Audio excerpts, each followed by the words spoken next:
The rail runner cost a lot more money to run than it makes. So should the state just sell it? News 13's Gabrielle Burkhardt is live downtown with an idea to get the train back on track. Gabby? Jessica, that's the big question. Is the rail runner worth keeping? At least one lawmaker thinks the state should just get rid of it and replace it with more buses. Thousands of people use the rail runner every day. Saves me $200 a month in gas, and at least there's no stress. You get on the train, you talk with friends. 5 days a week, Bob Porter takes the rail from Albuquerque to Los Lunas. It costs me $14 a month. Good for Porter, but it doesn't do much for the state.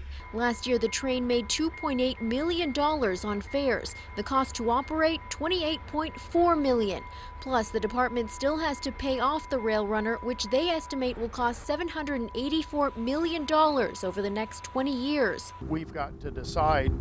We've got a lemon car. We're bleeding in payments, and just, give it up and take the loss. State Rep Bill Ream asked the State Transportation Department to study the long-term cost of the rail runner to see if it's worth keeping or possibly selling. We need a lot more people riding it to make it worthwhile. It wasn't built to pay for itself. It was built to give people in central New Mexico options. Augusta Myers says no public transit system makes money and compares the state's debt to paying off a home mortgage. It's going to cost you more in the long run, but that's how we get public projects built. She says operation costs are paid with federal money, track usage fees, and voter-approved tax in 4 counties. That ridership is just a small portion. While the state may rethink the rail, people like Porter rely on it for now. I hope it stays.